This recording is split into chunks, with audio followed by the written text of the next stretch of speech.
नमस्कार. पुण्याजवळ वेल्हे तालुका आहे. तिथे तोरणा किल्ला आहे. त्याच्या पायथ्याशी घनदाट जंगल आहे आणि तिथे सगुणाबाई ढेबे नावाची एक आजी राहते, वय 100 वर्षांपुढे.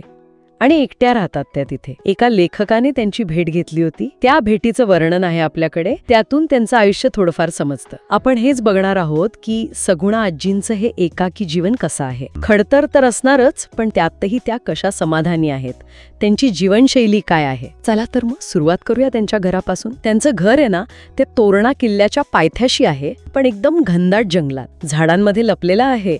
दगड मातीचं साधं घर आहे. जुनं आहे खूप. 70 वर्षांपेक्षा जास्त जुनं असं म्हणतात. रस्ता पण अवघडच. कच्ची वाट आहे, चिखल वगैरे असतो. म्हणजे लेखकाला पण बरीच कसरत करावी लागली तिथे पोहोचायला. घर मोडकळीस आलेलं आहे, काही भिंती पडल्या आहेत. अशा परिस्थितीत एकटं राहणं म्हणजे 25 वर्षांपूर्वी त्यांचे पती वारले तेव्हापासून ते एकट्याच. स्वतःला त्या वनवासी म्हणतात. कोणी नातेवाईक वगैरे नाहीये जवळ. घरात वीज आहे, ही एक चांगली गोष्ट, पण बाकी सोयीसुविधा नाहीच आहेत. रानडुकरं येतात, वाघ पण येतो म्हणे. पण त्या डुकरांपासून शेती वाचवण्यासाठी डबे वाजवतात. पारंपरिक पद्धत आहे ती. शांत, हस्तमुख आणि प्रेमळ चेहरा आहे म्हणतात. डोळ्यात एक वेगळीच चमक आहे. त्या स्वतः तर सांगतात की 100 पूर्ण झाली, म्हणजे त्यांच्या आई कधी गेल्या, बहिणीला नातवंड परतवंड कधी झाली, यावरून त्या अंदाज बांधतात. त्या स्वतःला वाघाची मावशी म्हणतात. त्यांचं म्हणणं आहे की वाघाला उगाच दगड मारू नये, नाहीतर तो त्रास देतो. आणि त्यांचं प्राण्यांची खूप घट्ट नातं आहे. 6 गुरं आहेत त्यांच्याकडे आणि त्यातला एक बैल आहे, त्यावर त्यांचा खूप जीव आहे. तो म्हणजे आधारच त्यांना. तो काही दिवसापूर्वी हरवला होता, तेव्हा त्या खूप शोधत होत्या त्याला. इतकंच काय, त्या रात्री त्याच्या जवळ झोपायच्या आणि एकदा त्यांना वाचवलं पण होतं म्हणे, कुणीतरी हल्ला करत असताना. एका गायीने पण त्यांना मरणाच्या दारातून वाचवलं होतं, असा अनुभव त्या सांगतात. त्या आजही जात्यावर दळण दळतात, गिरणीचं पीठ नाही खात आणि स्वयंपाक चुलीवरच. लेखक आणि त्यांचे मित्र किराणा सामान घेऊन गेलेले त्यांना भेटायला, कारण आजींना काय हे आपलं सोशल मीडिया, गुगल पे वगैरे काही माहीत नाही. त्यामुळे मदत करायची तर प्रत्यक्षच जावं लागतं. आणि घराला दुरुस्तीची खूप गरज आहे असं दिसतंय वर्णनावरून. ही भेट शिवराज्याभिषेक दिनी झाली होती, म्हणजे 6 जूनला. लेखकांनी तसा उल्लेख केलाय की जसं महाराजांनी रयतेच्या सुखासाठी राज्य स्वीकारलं, तशाच भावनेने ही मदत केली. त्या सांगतात की एकदा डोंगराला वणवा लागला होता, तेव्हा त्यांनी मेंगाई देवीचा धावा केला आणि आग आपोआप विझली. तर अशी ही सगुणा आजींची कहाणी आहे. म्हणजे निसर्गाच्या जवळ पण कमालीच्या एकाकीपणात, तरीही आत्मविश्वासाने आणि एका वेगळ्या समाधानात जगणाऱ्या आजी. आधुनिक जगापासून इतके दूर एकटं राहूनही समाधान मिळवता येतं, ही कल्पनाच वेगळी आहे. खरंच यावर विचार करण्यासारखा मुद्दा आहे की आपण नेहमी धावपळीच्या जीवनात समाधान बाहेर शोधतो, वस्तूंमध्ये, पैशात. पण आजींसारख्या व्यक्ती आपल्याला आठवण करून देतात की समाधान कदाचित आतूनच येतं. अगदी कमी साधनांमध्येही ते सापडू शकतं. आज आपण एका खूप वेगळ्या नात्याबद्दल बोलणार आहोत. सगुणा आजी आणि त्यांच्या एका बैलाचं नातं. आजी सध्या काय म्हणतात त्याला, आपला हरवलेला बैल शोधतायत, ज्याला त्या आपल्या रक्षणकर्ता मानतात.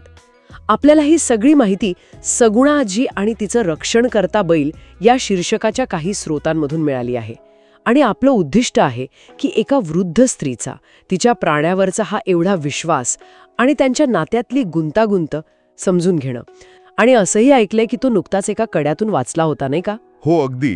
आणि त्यामुळेच ही गोष्ट जरा जास्त काळजीची वाटते. पण बघा, या बैलाचं महत्त्व आजींसाठी काही साधंसुद्धा नाहीये. आजी स्वतः सांगतात की याच बैलाने एकदा त्यांचा जीव वाचवला होता. अच्छा. तपशील नाहीये आपल्याकडे, पण कल्पना करा, एक प्राणी इतका संरक्षक की अनोळखी माणूस जवळ आला की सरळ अंगावर धावून जातो. अरे बापरे. इतकंच नाही, आजी रात्री त्याच्या अगदी जवळ झोपायच्या म्हणे. संरक्षणासाठी तो आपलं तोंड आणि मान आजींच्या गळ्याखाली ठेवायचा. म्हणजे विचार करा, जणू काही तो त्यांचा राखणदारच. हे नातं खरंच किती विलक्षण आहे पा. म्हणजे प्राणी फक्त सोबती नाहीये इथे, तो संरक्षक आहे. अगदी अक्षरशः संरक्षक बनला आहे. खरंच अजब आहे हे. आणि म्हणूनच असेल कदाचित की आजी त्याला आपला एकमेव आधार मानतायत. म्हणजे नुसता आधार नाही, तर वडील, मुलगा, आई वडील सगळ्या नात्यांनी त्या त्याला पाहतायत. हे त्यांच्या एकटेपणाबद्दल किंवा त्यांच्या भावनिक गरजांबद्दल बरंच काही सांगून जातं, नाही का? निश्चितच. हे स्पष्ट दिसतंय की त्यांच्या आयुष्यातल्या ज्या काही रिकाम्या जागा आहेत ते हे नातं भरून काढतंय. जेव्हा आपल्याला समाजातले नेहमीचे आधार मिळत नाहीत, तेव्हा असे बंध खूप घट्ट होतात. त्यांच्यासाठी त्या बैलाचं नसणं म्हणजे त्या म्हणतात निम्म आयुष्य तुटून जाणं, इतकी ओढ आहे. पण गंमत बघा, याच बैलाच्या बाबतीत अजून एक थोडा गुंतागुंतीचा मुद्दा पण आहे. आणि जिथे तो आजींचा इतका मोठा रक्षणकर्ता आहे, तिथे दुसरीकडे त्याने काय केलंय तर घराच्या भिंती पाळून घर मोडकळी सांडलंय. पण कदाचित हे आजींच्या त्या एकाकी असुरक्षित जगात टिकून राहण्याच्या धडपडीचं प्रतीक असावं. आता ही परिस्थिती त्याच्या नैसर्गिक स्वभावामुळे आहे की आजींच्या एकूण त्या हालाकीच्या परिस्थितीमुळे, हे नक्की सांगणं कठीण आहे. पण विचार करायला लावणारं नक्कीच आहे. आणि याच सगळ्या परिस्थितीत आजींची चिंता अजून वाढलेली दिसतेय.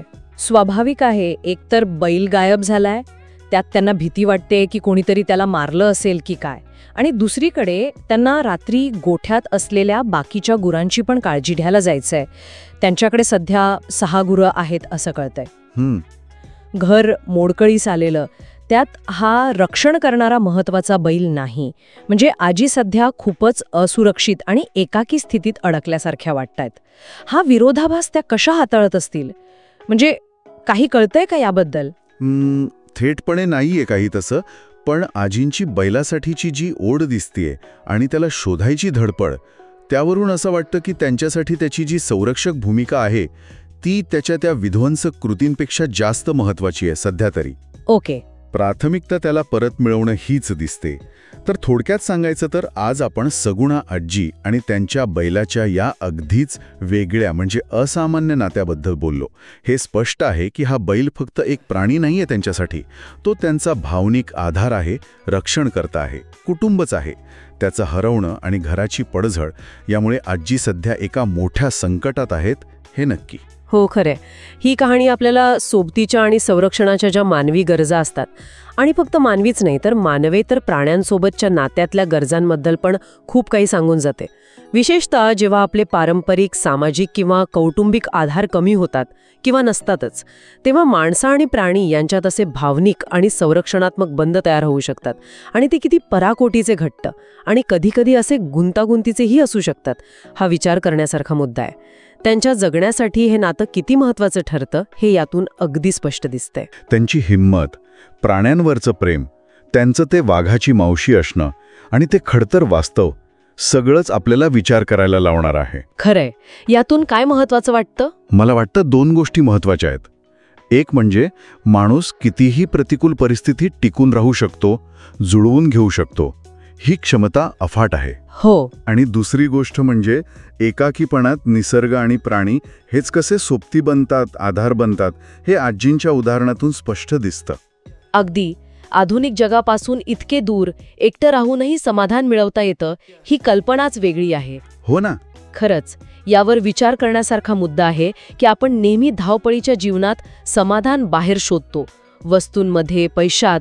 पण आजींसारख्या व्यक्ती आपल्याला आठवण करून देतात की समाधान कदाचित आतूनच येतं, अगदी कमी साधनांमध्येही ते सापडू शकतं. बरोबर. निसर्गाच्या आणि प्राण्यांच्या सोबतीने सुद्धा एक पूर्ण आयुष्य जगता येतं, हे खूप महत्वाचं आहे.